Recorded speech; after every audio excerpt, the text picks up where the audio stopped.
Good morning, everyone. We are going to be doing Module 2, Lesson 18.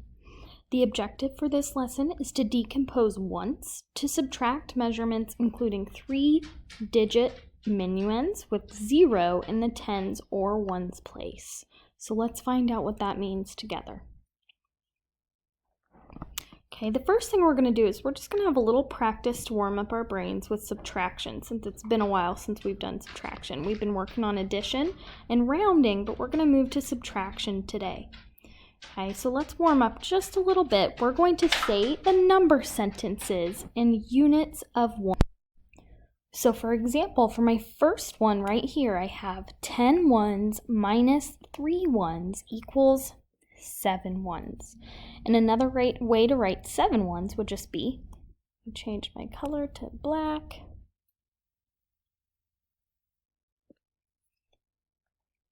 Seven. So 10 minus 3 is 7. That's a problem we all know, but it's just getting our brains going, kind of reminding us, getting back in the groove of subtracting. Okay, let's look at the next one. We have 11 minus 3. How would we say that in units of 1? 11 ones minus 3 ones equals 8 ones. Another way to write 8 ones is 8. Okay, moving on, we have 61 minus 3. We would say 61 ones minus 3 ones equals 58 ones, or 58. Okay, so that was saying the number sentences in units of 1. Now let's say the number sentences in units of 10. So let's look at this. We have 100 minus 30. How could we say that in units of 10? We would say 10 tens minus 3 tens equals 7 tens. How would we write 7 tens as in number form? We'd write 70. So 100 minus 30 equals 70. Okay, now let's look at the next problem. We have 110 minus 30. So in units of 10, that would be 11 tens minus 3 tens equals 8 tens. If I wrote 8 tens in number form, I would have 80. Okay, let's look at our last problem. That's a big number. 610 minus 30. I would have 61 tens minus 3 tens equals 58 tens. Another way of writing 58 tens is 580. Remember, when you see a number that has tens after it, turn that tens into a big old fat 0. So 580. Okay, that's just a review of kind of getting our brains going with subtraction. Okay, now this is a review from the last couple of days with our rounding and our addition. So our problem is 38 plus 23. We're going to think about the new addition problem if we round each of those numbers to the nearest 10. So go ahead and write this problem on your whiteboard. 38 plus 23. And when you write the squiggly equal sign like this, it just means closest to. It's an estimate. So we're rounding. So we're going to try and round to the closest answer. Okay, well I know if we rounded 38 to the nearest 10, 38's in between 30 and 40, but it's closer to 40. So 38 would round to 40. So next to your squiggly equal sign, you're going to write 40. And then I know that 23 is in between 20 and 30, but it would round down to 20. So 38 plus 23, we can estimate the answer by doing the problem 40 plus 20. So this is what you need to have written on your whiteboard. Okay, 40 plus 20 is easier to do than 38 plus 23. What is 40 plus 20? 60. So 38 plus 23 should be close to what number? 60.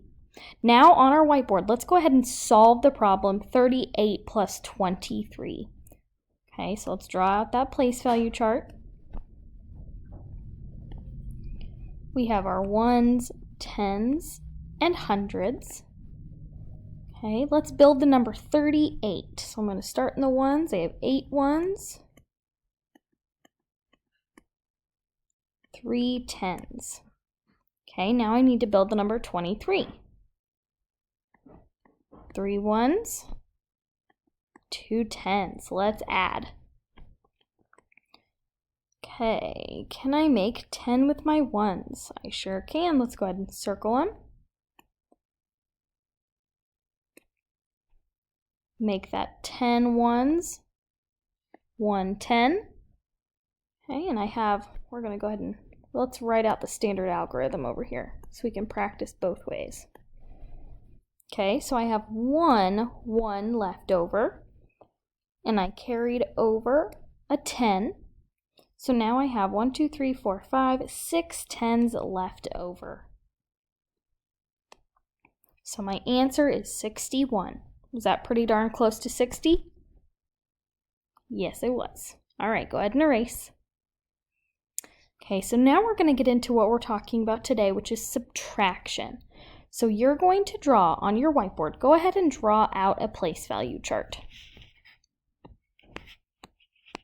All we need for today are the ones, tens, and hundreds.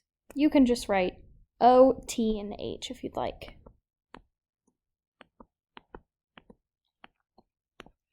Okay, so we're going to use our place value chart today, but instead of adding, we are going to be subtracting. So off to the side of your place value chart, I want you to write the problem 152 minus 125. Remember, when we write it like this, that's called the standard algorithm. So we're going to go ahead and start by putting in 852, by building that in our place value chart. So let's go ahead and do that now. So in 852, I have 2 ones, I have 5 tens,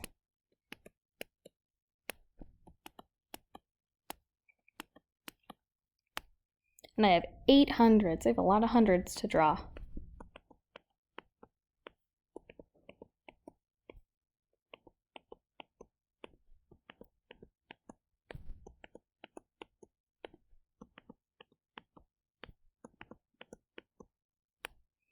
Okay, so I have 852. Now, typically, if this were an addition problem, then I would put in the number 125. But since we're subtracting, we're taking away 125 from 852. So we're just going to leave 852 in the place value chart. Okay, so let's go ahead and look at this. I have in my ones place, I have a 2 and a 5. So I need to take away 5 from 2. Is that something I can do? Nope, I can't take away 5 from 2. So I'm going to have to go next door and ask if I can borrow a 10. So I'm going to borrow a 10. So instead of circling our 10 ones and moving it over, we're actually going to take 1 10 from the tens place and move it over to the ones. But we can't have a 10 in the ones place. We have to make that 1 10 and turn it into 10 ones. So let's go ahead and do that now. So 10 ones.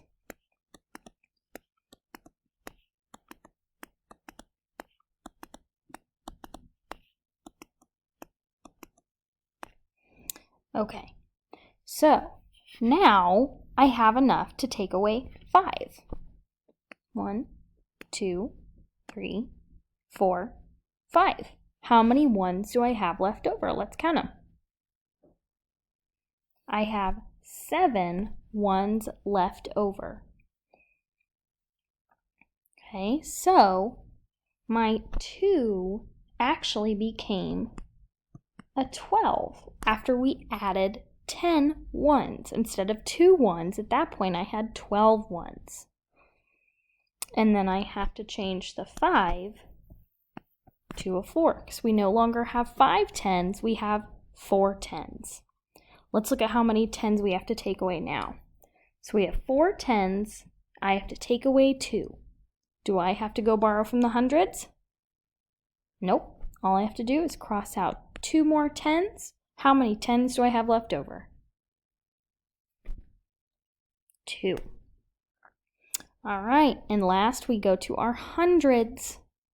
Okay, I have 8 hundreds, I need to take away 1.